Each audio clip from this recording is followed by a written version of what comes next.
Maria Estela Neves Correia, 56. Maria Estela entrou assustada em casa. Não era bem susto, mas uma taquicardia, um nó na garganta, uma pressão no peito. Ficou assim, encostada atrás da porta, com um saquinho de compras na mão, esperando.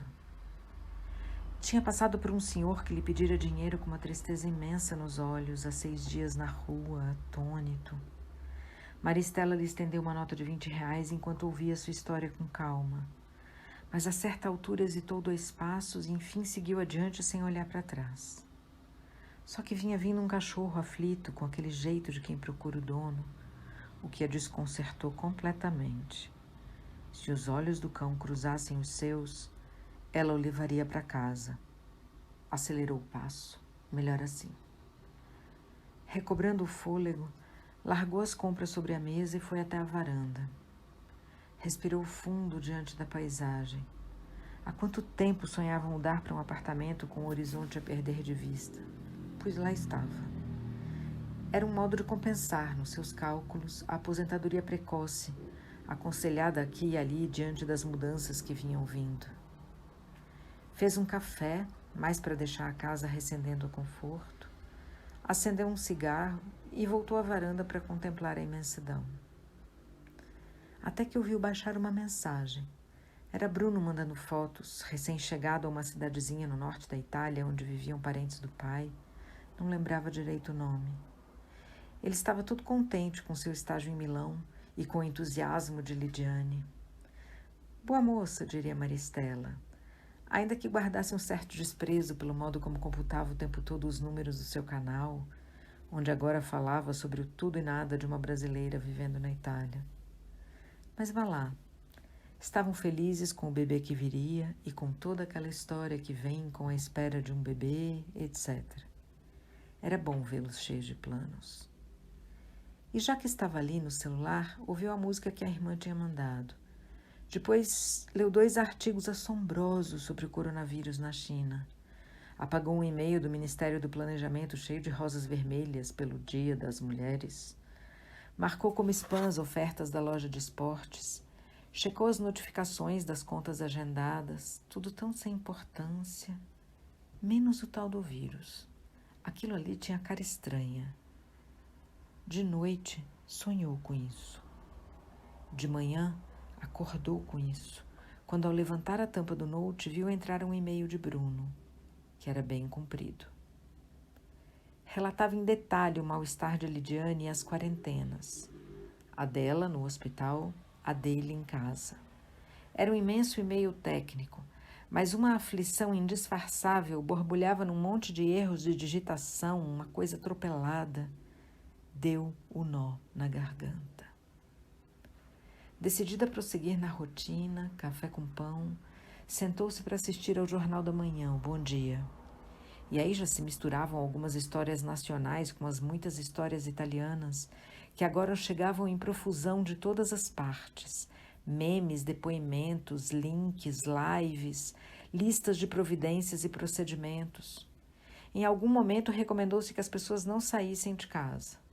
Logo a seguir, as pessoas foram convocadas a ficar em casa. Em questão de dias, informações contraditórias emanavam de instâncias oficiais, oficiosas, e também as que, afinal, ocupavam o espaço que era preciso ocupar, tentando dar um rumo às coisas. Veio, enfim, o confinamento, e vieram todas as resistências a ele. Muita confusão. Dali em diante, um dia entrou no outro meio sem fio. Maria Estela evitava o contato com o rumor público que se avolumava em alta vantagem nas redes digitais. Há mais de ano aquilo tudo lhe parecia tão inservível. Só que agora esse rumor lhe chegava pelas frestas, pelas beiras de cada plataforma que usava. Vazava não sei por onde uma quantidade avassaladora de informação sobre o tal coronavírus que foi perdendo espaço para a virose, Covid-19. Grafada assim, com maiúsculas poderosas, um código no rol de males que assolam a humanidade. Além da China e da Itália, outros países europeus desfilavam em imagens desnorteantes. Também os Estados Unidos chegavam às manchetes. e os médicos cubanos que se preparavam para sair pelo mundo, e o problema do álcool em gel altamente inflamável, da falta de luvas descartáveis, da escassez de máscaras cirúrgicas, do número insuficiente de respiradores. Maria Estela teve uma súbita falta de ar. No meio de tanta coisa dita, nenhuma só palavra de Bruno. Girava alucinada a tela com o indicador, depois com o dedão, nada. Fez contato com os pais de Lidiane, que não sabiam muito também. Uma amiga de uma amiga dela, enfermeira, vinha dando notícias de tempos em tempos, mas o contato tinha rareado, parece que fora transferida para outro hospital. Lidiane ou a enfermeira? Não sabiam. Com os dias, Lidiane se perderia num mapa-mundo enorme que Maria Estela acompanhava, onde os números na Itália cresciam em direção aos da China. Estranha a competição diuturna de infectados, mortos e restabelecidos. Então os dias e as noites se enfiaram uns nos outros sem hora para nada. A vida era esperar um contato de Bruno. No meio disso, uma tentativa de seguir as orientações.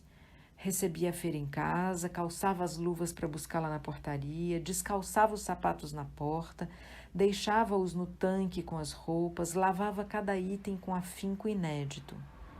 Fazia alongamento, tomava sol, dialogava nos chats, devorava textos sobre o vírus, manda ouvir um livro sobre pandemias, releu o Apocalipse, jantou com amigos por 2 ou 3 noites, até que a rede começou a ficar muito instável e achou chato conversar picado. Mas a questão que latejava no peito era só uma, o tempo todo: Bruno sumido. Teve dia que sentiu raiva desse jeito dele de não dar notícia. Teve dia que sentiu saudade do jeito dele de dar notícia como se fosse um relatório. Finalmente, um amigo de um amigo que conhecia a empresa onde Bruno estagiava ligou lá. Não se sabia senão que fora posto em quarentena. Deram um número de celular. Era o de Bruno, que não respondia. Teve dia que ela chorou horas. Teve dia que ligou para 4, 5 pessoas para falar de seu desespero. Teve dia que imaginou que Bruno era um dos que tocavam Bella Ciao na janela. E a cada vez que mostravam as imagens da Itália solidária, ela o procurava nas sacadas com seu acordeon. Era ainda o tempo da fé. Teve dia que fez bolo, teve dia que jogou quase todo no lixo, embolorado. Daí parou de comprar tanta fruta, parou de fazer café à noite e se inscreveu num curso de russo, que não frequentou. Percebeu que suas clavículas cavavam buracos. Emagrecia. Uma vizinha admirada disse que desse um jeito e fosse até lá procurar o menino, ora. Para o norte da Itália, venderiam passagem? Fez planos, então. Achou um hotel baratíssimo, mas o próprio hotel cancelou. Recomendava que ela não fosse. Quando é que se poderia imaginar que seria impossível ter notícias de alguém na Europa? Maria Estela se consumia entre gotas de água sanitária, telefonemas aos pais de Lidiane, pesadelos de ensopar lençóis. Tudo isso atravessado pelo bom dia e o boa noite, por entrevistas de especialistas, por enunciados inacreditáveis emitidos por autoridades em disputa. Veio, enfim, o telefonema em que se comunicava que Lidiane já tinha sido cremada. As cinzas aspergidas em um lugar que ela adorava. É preciso ter uma história para contar quando se chega a esse ponto. Maria Estela aceitou a história, ficou em silêncio com a mãe de Lidiane quase 2 horas pela tela do celular. E Bruno? Nessa altura já se sabia que fora internado na cidade tal, na hora tal, e que seguia em tratamento. Havia acesso a boletins pela internet que um grupo de jovens estrangeiros organizou diligente. Os dias eram então regidos pelo boletim das 15. Noitinha lá. Maria Estela almoçava ao meio-dia, afetando a recomendada rotina, e se sentava na varanda para esperar, coração na boca. Abria o site. Bene. Era algo como segue na mesma.